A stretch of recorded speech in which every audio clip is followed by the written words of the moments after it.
Très bien. Voilà. Alors, bonjour tout le monde. Ezrat Hashem. J-10 ou J-9, je ne sais pas, oui. Alors là, on s'approche du soir de Pessah extraordinaire. Soir de Pessah extraordinaire. Ce soir, on va expliquer pour quelle raison on met un œuf sur le plateau du Seder. Il faut savoir, cette soirée de Pessah, elle est incroyable. Incroyable. Il descend du ciel, de soi-même, descend du ciel, une influence spirituelle incommensurable, sans aucune mesure, sans aucune limite, qui permet à chaque juif de sortir de son état spirituel médiocre, bas, dans lequel il peut se trouver pendant l'année, et s'élever vraiment à des niveaux très élevés, au-dessus du dessus, incroyable, et briller d'une grande lumière de l'obscurité là où il se trouve. C'est une soirée incroyable. Un juif peut sortir de cette soirée en sortant de l'obscurité spirituelle dans laquelle il est pendant l'année, et il sent une élévation, il sent une lumière incroyable. Et ce symbole en quelque sorte, qui te dit que ce soir descend du ciel une grande influence spirituelle. Tu peux ce soir sortir de ta médiocrité spirituelle dans laquelle tu es. Ça vient être représenté, symbolisé par l'œuf. L'œuf, il est là. Il est fermé, c'est une boule ronde. Et pourtant, si tu le chauffes, cet œuf-là, tu le chauffes, tu le couves. Et tu le couves en permanence, pas une fois oui, une fois non. Tu le couves jusqu'à ce que le poussin sorte. Un poussin sortira de cet œuf. Alors c'est extraordinaire, parce que les Haramim nous racontent, alors c'est à peu près la même histoire, mais elle est rapportée un petit peu avec deux versions différentes, soit dans la Gemara Bechorot, soit dans le Midrash Echa. Dans la Gemara Bechorot, on dit que il y a eu comme ça une joute oratoire entre Rabbi Yoshua ben Hanania et les sages de Athènes. Et c'est Rabbi Yoshua ben Hanania qui est allé à Athènes, il a réussi à rentrer dans l'académie des sages. Mais le Midrash raconte que c'est une fois un sage de Athènes est venu à Jérusalem. Et j'aime bien cette version parce qu'elle met en opposition un sage et un enfant. Donc le sage de Athènes a trouvé un petit enfant dans la rue de Jérusalem. Il lui a sorti quelques pièces de monnaie. Il lui a dit, mon enfant, va m'acheter 2 fromages, s'il te plaît. L'enfant est allé, il lui a ramené 2 fromages. Et le sage de Athènes lui a dit, dis-moi, mon enfant, est-ce que tu peux me dire quel fromage vient d'un lait qui a été trait d'une chèvre blanche et quel fromage vient d'un lait qui a été trait d'une chèvre noire? Bon, on pourrait dire pareil avec d'une vache blanche ou d'une vache noire, mais là-bas, on dirait que c'était du fromage de chèvre. Alors, pour toute réponse, l'enfant lui a dit, attendez, je reviens. Et l'enfant est revenu avec 2 œufs, et il lui a dit, voilà votre réponse. J'ai mes 2 œufs. Vous pouvez me dire lequel a été pondu par une poule noire et lequel a été pondu par une poule blanche? Et là-bas, Haramim disent que le sage d'Athènes, il a baissé la tête, il lui a dit, tu m'as eu. Tu m'as eu. Et Haramim m'ont félicité le génie de cet enfant. Alors, quand on voit ça, on n'en comprend rien du tout. Mais c'est quoi cette histoire? C'est quoi cette histoire? Lui, il lui dit, est-ce que tu peux me dire de quelle chèvre vient ce fromage? Et lui, il dit, est-ce que tu peux me dire de quelle poule vient cet œuf? En vrai, il y avait derrière cette symbolique une grande discussion entre le sage et ce que l'enfant lui a répondu. Le sage, il a voulu dire à l'enfant, mais jusqu'à quand allez-vous marquer votre différence avec les nations? Ça y est, c'est fini tout ça. Même si un jour, c'est vrai qu'un jour, vous avez reçu la Torah sur le mont Sinaï. C'est vrai qu'un jour, vous avez été un peuple proche d'Hachem. C'est vrai que vous avez été l'élite parmi les peuples. C'est vrai qu'on a dit de vous que vous êtes le peuple élu. Je reconnais tout ça. Mais maintenant, c'est fini. C'est fini. Jusqu'à quand Israël allez-vous prétendre que vous êtes le peuple élu? Vous êtes comme nous. Vous pensez comme nous. Vous êtes habillés comme nous. Vous agissez comme nous. Vous parlez comme nous. Qu'est-ce qui? En quoi? C'est pas les quelques petites différences vestimentaires ou alimentaires qui font de vous le peuple élu. Vous êtes comme nous. Ça n'existe plus tout ça. C'est du passé. C'est très fort parce qu'ils ne nient pas. Ils ne sont pas en train de nier le passé. On reconnaît. Il y a eu le don de la Torah. Il y a eu le mont Sinaï. On reconnaît tout ça. Mais tout ça, c'est du passé, c'est de la vieille histoire. Voilà, ici, il y a 2 fromages. Est-ce qu'on peut savoir quel fromage vient d'une chèvre noire et quel fromage vient d'une chèvre blanche? C'est fini tout ça. Pareil, tu vois un juif, qu'est-ce qu'il y a? Est-ce qu'on voit sur ce juif la trace de ses ancêtres? C'est fini tout ça. Là-dessus, l'enfant lui a dit, laisse-moi te répondre. Et il est allé apporter 2 œufs. Il lui a dit dans les œufs, on peut savoir lequel vient d'une poule blanche et lequel vient d'une poule noire? La réponse est oui. L'œuf, on peut. Le fromage, c'est une matière morte, c'est fini. Tu peux pas savoir, tu peux pas remonter son passé, tu peux pas savoir d'où il vient. Mais l'œuf, c'est une matière vivante. Il suffit que tu le couves. Tu vas couver un œuf, tu vas le chauffer, et braque, et un poussin va sortir. Et là, un poussin noir va sortir, tu sauras qu'il vient d'une poule noire. Et là, un poussin blanc va sortir, tu sauras qu'il vient d'une poule blanche. Ça veut dire oui, monsieur le grec. Vous avez raison. Apparemment, aujourd'hui, les juifs, on est pareil. On est pareil, on pense comme vous, on est habillé comme vous, on mange comme vous, on fréquente comme vous. C'est vrai, a priori, tu prends un juif maintenant moderne, ben il est comme un goy, hein, il est comme un goy. Il n'y a rien. Il lit comme il est là, il lit ses distractions, ses activités, tout ça et tout. Oui, mais n'importe quel juif, tu le prends, tu le chauffes, tu lui expliques, tu le convaincs, tu le rapproches. Waouh! Un poussin merveilleux va sortir de lui. Toutes ses racines, tout son passé va ressortir, va remonter. Va remonter. C'est pourquoi nous, les Juifs, on continue à plaider notre différence avec les nations. On continue à dire qu'on est le peuple élu. Même si la majorité des Juifs sont a priori assimilés, complètement mélangés avec les nations. Mais si tu prends le temps de t'occuper de chaque Juif, individuellement, tu lui parles, tu lui expliques, tu le rapproches, tu l'invites un Shabbat, tu l'invites à faire des fêtes avec nous, tu l'invites à... Hop là! Et tout ressort. Incroyable. Il y a eu en Israël, bon, en ce moment, ça comme en France d'ailleurs, en France, ça barde, et en Israël aussi, ça barde. Des manifestations, des choses. La semaine dernière, un groupe de gauchistes anti-religieux et tout sont venus manifester à Bnei Brak, dans le quartier religieux. Alors les Hachamim de Bnei Brak ont dit qu'il ne faut pas sortir, il ne faut pas les provoquer, mais il faut mettre aux fenêtres de la musique avec des chants religieux. Et beaucoup ont choisi de mettre le Shalom Aleichem Malachei Hasharet Malachei Elyon.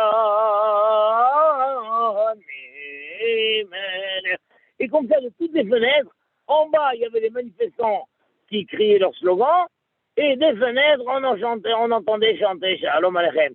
Et vient de raconter qu'il y avait un vieux gauchiste de plus de 80 ans qui était là, et au bout d'un moment, il a éclaté en pleurs. Il a éclaté en pleurs, il a dit, ça me rappelle tous mes chants de mon enfance, tous mes chants de mon enfance. Il a éclaté en pleurs, le bonhomme. Incroyable. Et moi-même, j'ai eu ça une fois. J'étais en vacances en Savoie avec mes enfants, et on a été accosté par un vieux couple yiddish qui parlait yiddish et complètement contre la religion à cause de la Shoah, etc., etc., j'ai quand même réussi à ce qu'ils acceptent de venir faire Souda Shishit chez nous. Et à Souda Shishit, à manger, et après j'ai commencé à chanter les chants de Souda Shishit. Mizmor le David, Adonai ro'i lo erza, Mihino deshe yarbiteni, Almenu chodinaleni. On a chanté, et après on a dit Bevovo me'edom, Hamouz ve'gadim, Zevarlo bevot, Chavet evarlo ve'gadim. Eh ben le vieux monsieur, il a éclaté en pleurs. Il a éclaté en pleurs. Et sa femme était furieuse, elle était dure. Elle a dit, mais qu'est-ce qui t'arrive? Il dit, mais ça me rappelle tous les gens de mon enfance et tout. Elle a pris de force et ils se sont sauvés. Elle lui a dit, tu viens tout de suite ici, qu'est-ce qui t'arrive là? Il dit, non, laisse-moi écouter. Non, non, non. Elle a arraché de la table pour pas qu'il continue à pleurer à écouter ça. Donc n'importe quel juif. Un juif, c'est pas un fromage, un juif, c'est un œuf. Il est vivant, tu le chauffes, et ça. Alors c'est pour ça qu'on met un œuf. Le soir du Pessah, on met un œuf sur le plateau. Bien sûr, il y a beaucoup d'explications. C'est qu'on met un œuf en souvenir du Korban Hagiga. Parce qu'au Pessah, il y a le Korban Pessah et le Korban Hagiga. À chaque fête, on amène des corbanotes de la fête.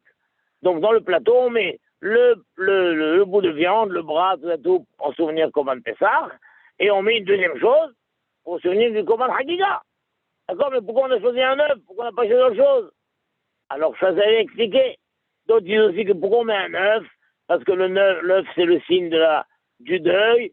Et vu que le soir de Tisha B'Av, c'est exactement le soir de Pessah. C'est-à-dire, cette année, le soir de Pessah, ça va être un mercredi soir. Tisha B'Av, ça sera aussi mercredi soir. Il y a plusieurs raisons qui sont dites, mais cette raison, elle est d'une profondeur incroyable. On est là en train de marquer le soir de Seder de Pessah. Ah, il a sorti du peuple juif d'Égypte. Cette sortie qui a mené au Har Sinaï et qui a mené au don de la Torah. C'est merveilleux. Un goy qui arrive, il dit, mais qu'est-ce que vous continuez?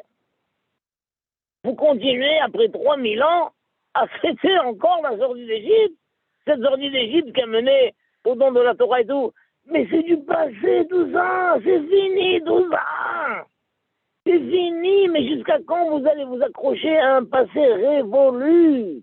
Et malheureusement, même certains juifs pourraient penser aussi comme ça. Se dire, mais c'est fini tout ça, c'est la mascarade.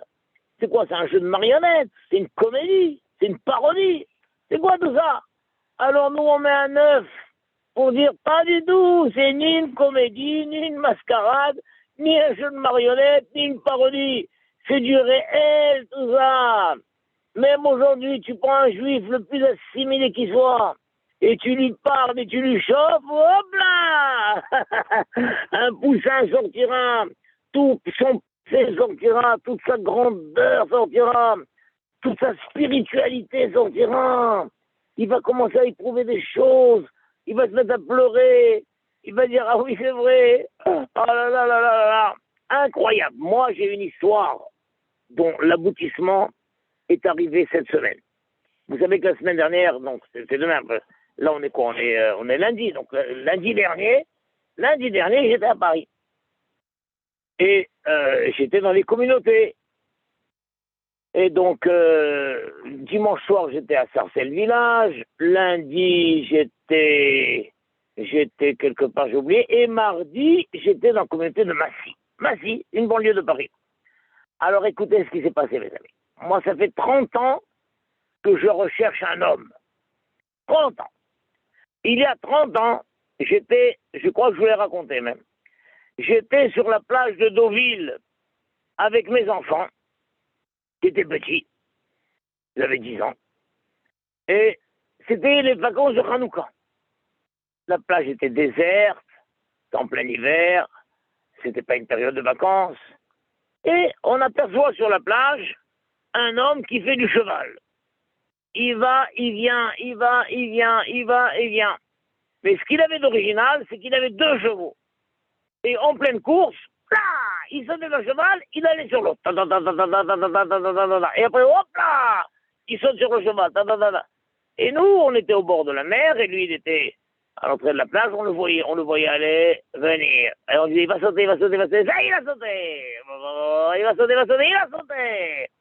Et à un moment, du bout de la plage là-bas, il nous aperçoit, au bord de la mer, qui tourne ses chevaux, il vient vers nous. Alors mes enfants ont eu peur, ils disent, baba, j'ai n'ai pas peur, il n'est pas méchant. Alors, hop, il arrive, il s'arrête, il me dit, oh, des juifs à Deauville. Alors je lui dis, oui, qu'est-ce que vous faites là? Je lui ai dit, ben, c'est les vacances scolaires. Il me dit, non, c'est pas les vacances scolaires. Je dis, vous avez raison. C'est pas les vacances scolaires, mais nous sommes une école privée et nous prenons des vacances scolaires décalées en fonction des fêtes juives. Une fête juive, quelle fête juive c'est? Alors je lui ai dit, c'est Hanouka. Quand je lui ai dit, c'est Hanouka, je vois encore, j'étais hanté par ce visage, son visage se décomposait. Il dit, quoi? C'est Hanouka? Et je suis tombé si bas. C'est Hanouka, je ne le savais pas. Quoi, je suis tombé si bas. Il venait de réaliser, il avait tout perdu. Tout perdu. Il croyait qu'il était encore accroché à quelque chose et tout d'un coup, il vient de réaliser, on vient de lui apprendre que c'est Hanouka. Et il a perdu le contact avec son peuple, perdu le contact avec le calendrier, perdu le contact avec les fêtes juives. Et cette phrase m'a hanté pendant 30 ans. Je suis tombé si bas. Je suis tombé si bas. Et le temps que je me dise, mais, ah ben vous êtes juif alors, ben venez allumer avec nous. Top, il a sauté sur l'autre cheval et il s'est enfui. Il est parti. Et moi j'ai dit aux enfants, j'ai dit, ah mince, c'est dommage que j'ai pas eu le réflexe de lui dire, venez allumer avec nous. Alors une de mes enfants qui était très mignonne, très naïve, m'a dit, mais peut-être qu'il a couru pour aller vite allumer chez lui. D'accord. Et moi, ça fait 30 ans, partout où je vais dans mes conférences, écoutez, si quelqu'un connaît cet homme, il devait être connu, cet homme qui faisait du cheval sur la plage de Deauville. Est-ce que quelqu'un a une information sur lui? Qu'est-il devenu? Qu'est-il devenu cet homme-là? Et ça fait 30 ans, partout où je vais, je parle de cet homme-là. Imaginez-vous que mardi dernier, je suis dans la synagogue de Massy, je raconte mon histoire, et un homme religieux avec la kippa, des bracelets, vous savez, une grande barbe, des grandes péotes, 2-3 talis de katane sur lui, il vient et me dit, mais cet homme-là, c'est moi. Si vous plaisantez, c'est moi, il me dit. Je me souviens de vous. Et non, j'ai un nanan pour rigoler, là, c'est pas possible. Là, et il y avait quelqu'un à côté de lui, un ami à lui, qui me dit, si, je vous confirme, c'est lui. L'homme au cheval, c'est lui. C'est pas possible. Il s'appelle Eliaou, d'ailleurs. Je ne vous dirai pas son nom de famille. Il m'a laissé son numéro de téléphone. Je dis, mais qu'est-ce qui s'est passé? Et les chevaux, il me dit, ah, je les ai vendus. Mais quoi? Qu'est-ce que vous êtes devenu? Il me dit, ah, c'est maintenant, je suis en Israël. J'ai fait de chouva. Je suis marié, j'ai des enfants. J'ai même des petits-enfants, je suis grand-père. C'est pas possible. J'ai dit, vous allez me raconter votre histoire une fois. On va s'appeler. Et donc, on a échangé les numéros de téléphone. J'ai pas pu l'appeler encore maintenant. Mais incroyable. Voilà. Mon Dvar Torah, je l'ai vécu de mes propres yeux. Un juif qui était complètement loin et véné. Tu aurais pu croire que c'est un fromage. Il n'y a plus aucune trace de la grandeur qui était en lui. Et lui-même l'a constaté en disant, quoi? C'est Hanouka. Et je ne le savais pas. Je suis tombé si bas. Ah là là. Incroyable. Cette phrase, je l'ai entendue et j'ai vu le visage décomposé de ce juif. Je suis tombé si bas. Et ben voilà, 30 ans après, je le retrouve. Alors, qu'est-ce qui s'est passé? Je ne sais pas, il va me le raconter. Mais voilà, il est revenu. Donc un juif, même s'il est tombé si bas, mais c'est pas un fromage qui est une matière morte qu'on ne peut pas réanimer. C'est un œuf que l'on fait chauffer et hop là! Et un poussin bien vivant sortira de cet œuf-là. C'est extraordinaire. C'est pour ça qu'on met un œuf dans le plateau du Seder. C'est pour ça aussi qu'on s'habille en blanc le soir du Seder. Vous savez, les Ashkenazim, ils mettent le kittel.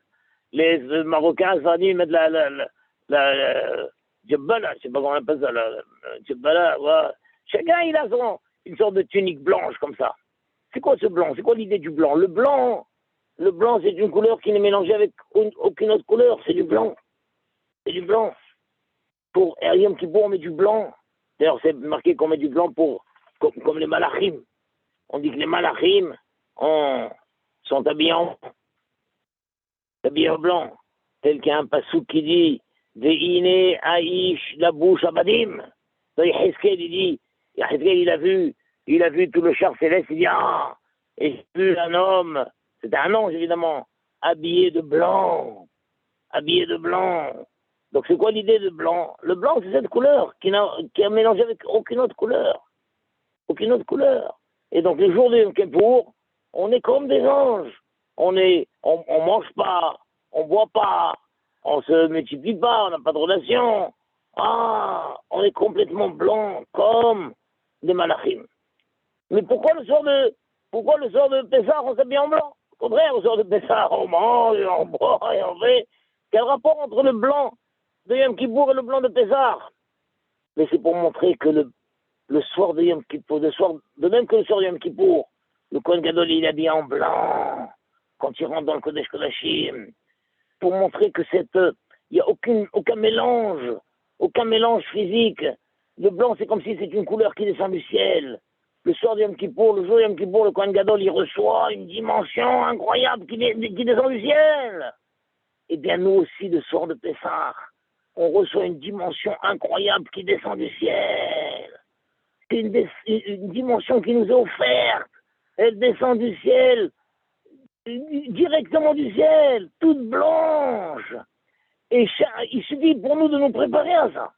Donc un juif qui est prêt à se laisser bercer par l'atmosphère merveilleuse du soir de Pessah, et un juif qui dit à Hachem, oui, je veux bénéficier de cette influence spirituelle qu'il y a. Ben, Hachem, je voudrais sentir qu'après le soir de Pessah, je me sens comme un œuf qu'on a couvé et le poussin est sorti de l'œuf. Voilà, je suis prêt à ça. Je suis prêt à me prêter à ce jeu-là. Alors il y a de fortes chances que le soir de Pessah, un juif, il se sent sorti de l'obscurité dans laquelle il vit tout au long de l'année.